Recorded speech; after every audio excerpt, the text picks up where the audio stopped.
जनतेच्या न्याय हक्कासाठी प्रजासत्ताक न्यूज सदैव आपल्यासोबत.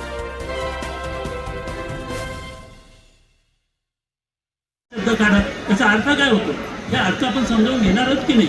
आणि आपण जर नुसतेच उत्सव करत राहिलो आणि आपल्या मनाला एक समाधान देत राहिलो की नाही बाबा आपण खूप मोठे उत्सव केला, मी खूप त्या ठिकाणी चांगलं काम केलं, नाही मित्र. ज्या दिवशी आपण बाबासाहेबांचा विचार हा आपल्या मनामध्ये भिनू, आपल्या कृतीमध्ये भिनू, त्याच दिवशी खऱ्या अर्थाने बाबासाहेबांना वंदन केल्यासारखं होईल एवढंच मी या ठिकाणी बोलतो. आणि पुन्हा एकदा बाबासाहेब महामानव डॉक्टर बाबासाहेब आंबेडकर यांना वंदन करतो आणि थांबतो.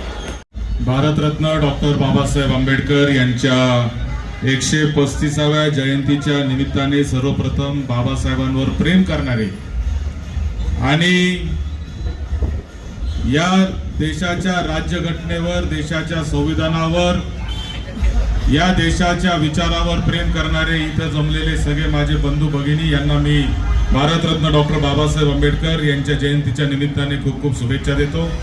की आमचा परिवार हा परमपूज्य भारतरत्न डॉक्टर बाबासाहेब आंबेडकरांच्या विचारावर काम करणारा परिवार आहे. आजपर्यंत आणि इथून पुढच्या काळात कायम बाबासाहेबांच्या विचारावरच काम करण्याचा निर्धार हा आमचा आहे आणि त्याच्यापासून किंचितही आमचा परिवार कुठेही हलणार नाही. मी 14 एप्रिल 2024-25 ला या ठिकाणी आलो होतो. शशी मागाडे सर, गौतम गायकवाड, आपण सगळ्यांनी मागणी केली होती की बाबासाहेबांचा या ठिकाणी पूर्णाकृती पुतळा आपल्याला बसवायचा आहे आणि म्हणून 14 फेब्रुवारी 2025 ला ते आपण मान्य इथं शब्द दिला. 14 फेब्रुवारी 2026 ला आजच्याच दैनिक लोकमत मध्ये या स्मारकाचं निवेदन देखील प्रकाशित झालेले आहे. आजच्याच लोकमत मध्ये टेंडर आलेलं आहे आणि परमपूज्य डॉक्टर बाबासाहेब आंबेडकरांचं यथोचित स्मारक छत्रपती शिवाजी महाराजांचं बस स्थानकावर अश्वारूढ पुतळा आणि जुन्या शिवाजी महाराजांच्या पुतळ्याच्या जागी शहीद स्मारक असं ह्या परिसरामध्ये आपण एक डेव्हलपमेंट नगरपालिकेच्या वतीने करतोय. त्याचं चित्र देखील आपल्याला या ठिकाणी लावलेलं आहे. महात्मा ज्योतिबा फुले आणि सावित्रीबाई फुलेंचं माळीवाड्यामध्ये त्यांचा देखील त्या ठिकाणी स्मारकाचं आपण केले. नगरपालिकेची निवडणूक झाल्यानंतर पहिल्याच बैठकीत या सगळ्या महापुरुषांच्या स्मारकासाठी आपण निर्णय घेतला. ही जी जागा तिथं पडकी खोली जी तुम्हाला दिसती आहे तो जुना चेक नाका आहे.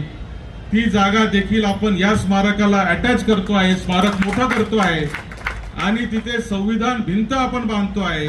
त्या संविधान भिंतेच्या पार्श्वभूमीवर बाबासाहेबांचा त्या ठिकाणी पूर्णाकृती पुतळा असणार आहे. आणि म्हणून इथून जाणाऱ्या येणाऱ्या प्रत्येकाला छत्रपती शिवाजी महाराजांचे विचार असतील, परमपूज्य डॉक्टर बाबासाहेब आंबेडकरांचे विचार असतील आणि इथं 100 फुटी तिरंगा झेंडा उभा करून या देशाचे विचार असतील, असे सगळे विचार इथून येणाऱ्या जाणाऱ्या प्रत्येक माणसाला इथं प्रेरणा देतील अशा पद्धतीचा विचार आपण या निमित्ताने केलेला आहे. आणि म्हणून मी अधिकच जास्त काही बोलणार नाही, परंतु आपल्याला एवढंच सांगेल की या देशाला तर लांब राहू द्या, देशाची चर्चा नंतर करू. या गावाला डॉक्टर बाबासाहेब आंबेडकरांच्या विचाराची गरज आज जास्त निर्माण झालेली ही वस्तुस्थिती आहे.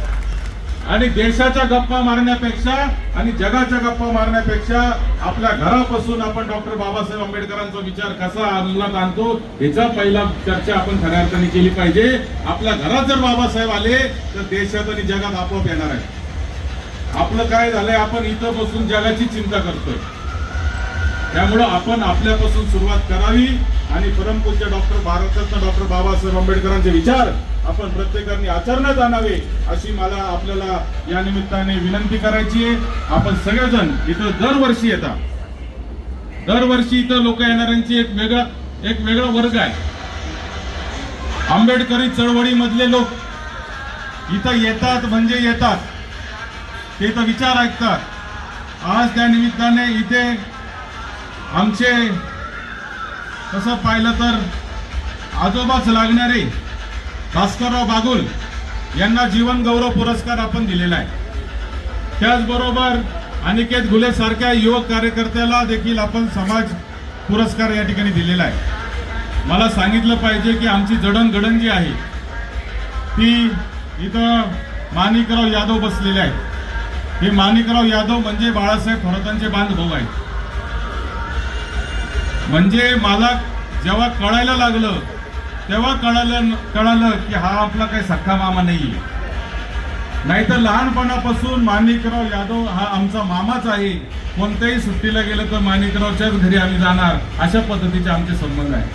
बाळासाहेब गायकवाड आता आज आपले इथं कार्यक्रमाला आले नाही, पण मी मागे पण एकदा किस्सा सांगितला होता की रामदास आठवले मला एकदा एका विमानतळावर भेटले आणि रामदास आठवलेंना मी सांगितलं की आठवले साहेब मी संगमनेरचा आहे. ते म्हणले बरं बरं कुठला आहे? म्हणलं संगमनेरचा आहे साहेब. म्हणले कोण? म्हणलं बाळासाहेबांचा भाचा आहे. ते म्हणजे कोणते बाळासाहेब? म्हणलं बाळासाहेब गायकवाड. त्यांनी माझ्याकडे खालून वर पाहिलं, म्हणले हा कोणत्याच अंगारंगाने कुठंच बाळासाहेबाचा भाचा वाटत नाही.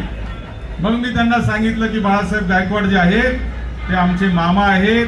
मी बाळासाहेब थोरातांचा भाचा जरी असलो तरी आम्हाला लहानपणापासून हे सगळे अवतीभोवती आमचे जे लोक होते ते आमचे मामा होते आणि त्याच पद्धतीने आमची जडणघडण झालेली आहे. अशा संस्कृतीतून वर आलेलो आम्ही सगळे लोक असल्यामुळे मला तुम्हाला एवढंच सांगायचंय की ही संस्कृती जपणं हे आपलं तुमचं आमचं सगळ्यांचं काम आहे. ही संस्कृती पुढे घेऊन जाणं तुमचं आमचं सगळ्यांचं काम आहे. आणि म्हणून पुन्हा एकदा परमपूज्य डॉक्टर बाबासाहेब आंबेडकर यांच्या जयंतीच्या निमित्ताने आपल्या सगळ्यांना शुभेच्छा देतो, बाबासाहेबांना अभिवादन करतो आणि थांबतो. जय हिंद, जय महाराष्ट्र. राज्यघटनेला जपण्याची जबाबदारी आपल्या सगळ्यांची आहे. जीवापेक्षा जास्त जपलं पाहिजे या राज्यघटनेला, या मानणारा मी आहे.